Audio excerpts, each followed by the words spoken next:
I was wondering if you could, for those of us who haven't heard it already, if you could briefly tell us the oysters and pearls story, or the cornet story, as you referred to it. Yeah, sure. The cornet story was at a time in my life when I was leaving New York City. The restaurant that I thought was going to be there forever, and the life that I made myself in New York was going to be something that was, going to be permanent. And New York City was the center of the universe. All those things that you think about when you have your restaurant.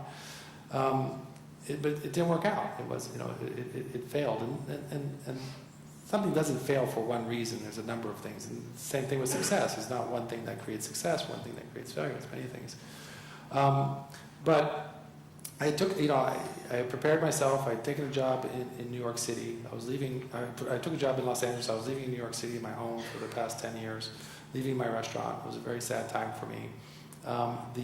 The gentleman that I was going to work for in LA, his name was Bill Wilkinson. I knew his brother, who had a restaurant in New York City. Bill knew of me.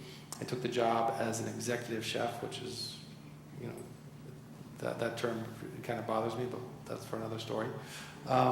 And he said, Thomas, you're coming to Los Angeles. I think it was, the first week in January, the second week in January, and there was an AIWF conference at the Biltmore Hotel, which was right across the street from the hotel I was going to become the chef at. He said, you're coming here, I really want you to wow the Angelinos with something. And I'm thinking, no. Not only am I moving from the place I always thought would be my home, lost my restaurant, now this guy wants me to come to LA and wow the Angelinos at this food fair. And so I'm trying to think about all this at the time. I'm trying to get everything else together.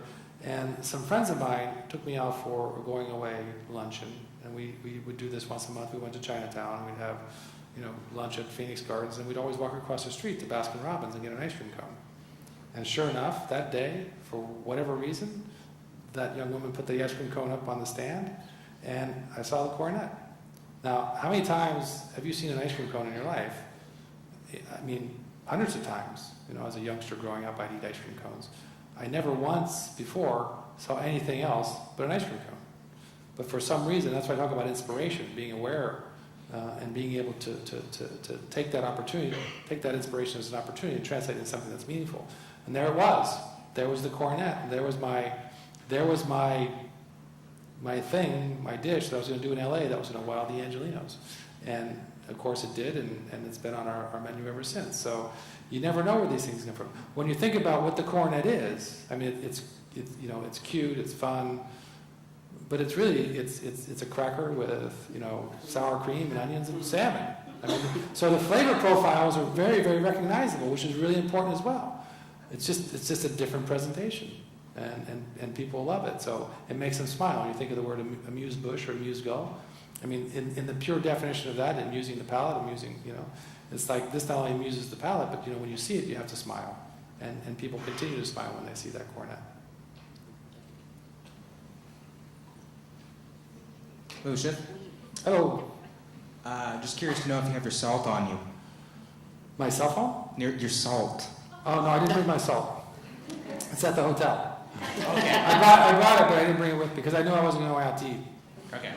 Just I always carry salt with me. I have a very high salt tolerance, and I think some of you who are cooks and chefs may have that same kind of tolerance where you need more salt.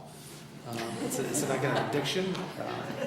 So I usually carry a little box of salt around with me. I think I'm going to start doing that too, actually.